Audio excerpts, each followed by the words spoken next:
Why not you and I?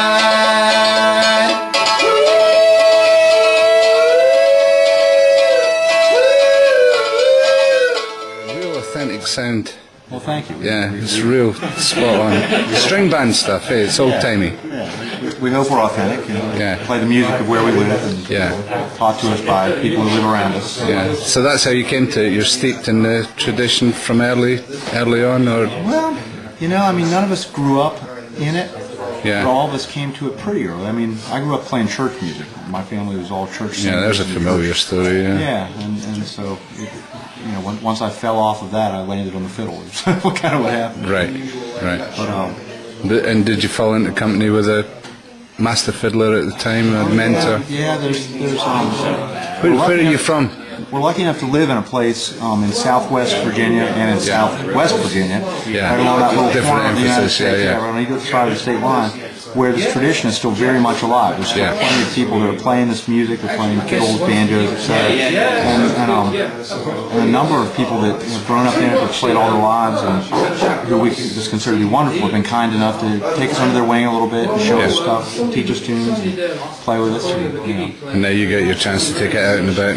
And now, we're so lucky.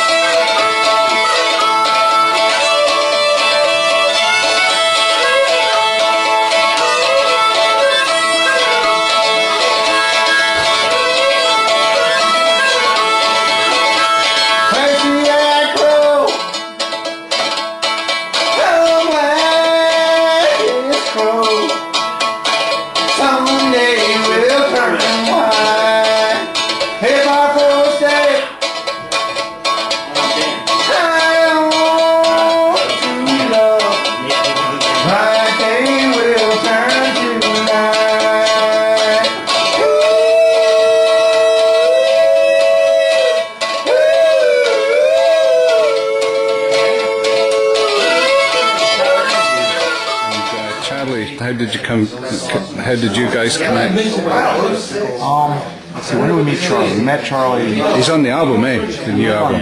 Yeah, we met him 5 years ago or so. A friend of his who had heard some of our CDs was emailing me about a banjo that I had built and was using on some of those. And in the course of our email conversation, said, "My husband plays with this man Charlie Par. You should check him out." I had just gotten back from a pelt tour and had money to spend on CDs, so I looked up his website, loved what I heard, ordered some CDs. Charlie writes back and he says, "Mike Gangwell from Virginia. I know of a Mike Gangwell that plays in the Black Twig, so we'd all support each other." Yeah, it's a village at that level, I suppose, even in a country the size of America. Even globally, these the record companies, which were actually furniture companies back then, that made record players and made records because of that. That's right. And later on, radio stations, they wanted to stick this music in the box. At the time, it was people's music. Prior to being called blues or bluegrass or folk or whatever, at the time they divided it up according to the color of your skin. If you went to a furniture shop, you were going to buy a record. You were going to buy either a race record or you were going to buy hillbilly music. And that's how they put it on.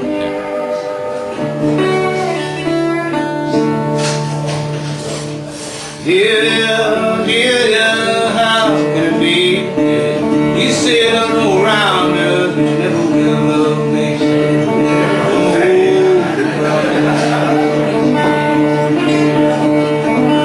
I climbed up on a house top, I got as high as I could be. You said I'm no rounder, but you never will love me.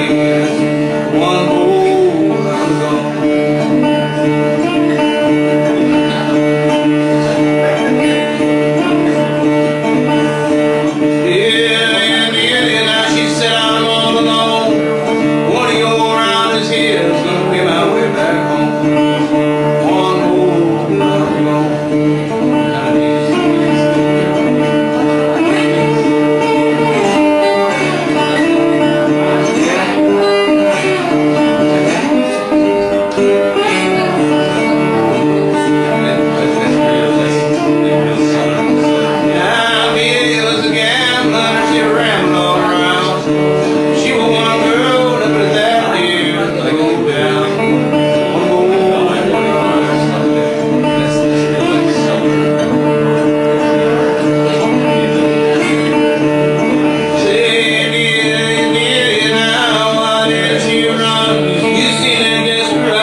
it does naturally blend together, isn't it? Yeah. It's like the blues and old-timey music. Is there a difference?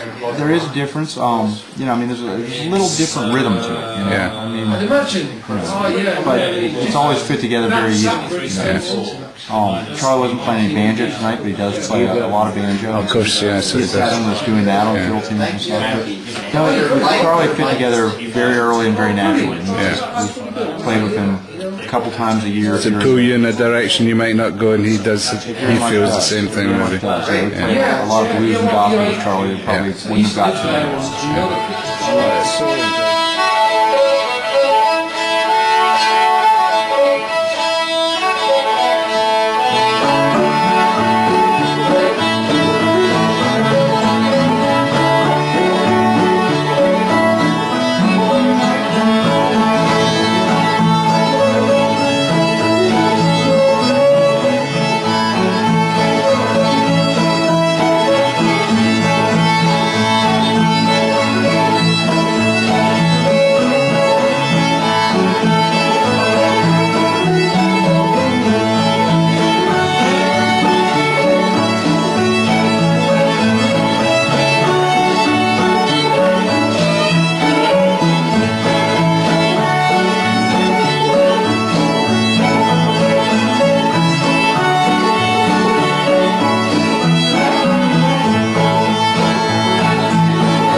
Young, my dad had a big record collection in the house, and it was all old folk music and old blues music, you know, and I grew up listening to all that stuff, and just loved it. Mansell's Home, and, you know, Lightning Hopkins. Lead Shakes the World. It's blues music. Blues. It's deep blues. Yeah. So how come you're here with these bloody hillbillies then? How the hell did that happen? I've been a fan of the Black Twig Pickers for a long time, and I can see why. I got to go down and meet them and hang out. And we played shows together. We recorded a record together. It'll be out at the end of October. Is that a gospel record? It's a gospel record. And I was excited to do it. I think it sounds good. It's so much fun playing with these fellas. They're just really good guys. Yeah, and it's you're tapping into the source there, aren't you? With what they're doing and what you're doing as well. And they're from the heart of them. So what's the difference between the blues and old timey? Well, just they got the name attached to them after, the record companies, which were actually furniture companies back then, that made record players and made records because of that. That's right. And later on, radio stations, they wanted to stick this music in the boxes. At the time, it was people's music. Prior to being called blues or bluegrass or folk or whatever, at the time they divided it up according to the color of your skin. If you went to a furniture shop and you were going to buy a record, you were going to buy either a race record or you were going to buy hillbilly music. And that's how they put it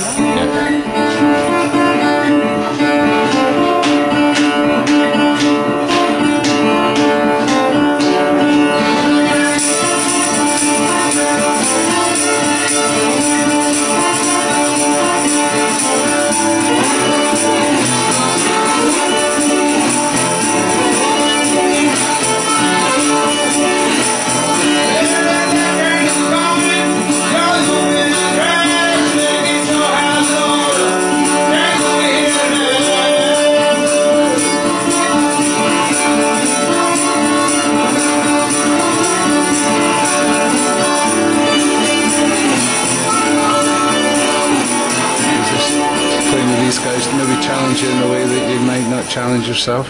Is that part of it? I mean, I get to play along on some fiddle tunes that I would normally never play. The changes are different. The rhythm is different than what I usually play, and it's good for me because I get to stretch out. So it's always fun. And I don't normally play with anybody. I play by myself. And when you play with other people, you have to cooperate. a life lesson. And, learn how to do that. Yeah. That might hold you in good stead. I hope so too. I hope to hear more of your music, and I can't wait for the album to come out. Thanks for doing this for us, and thanks for your music.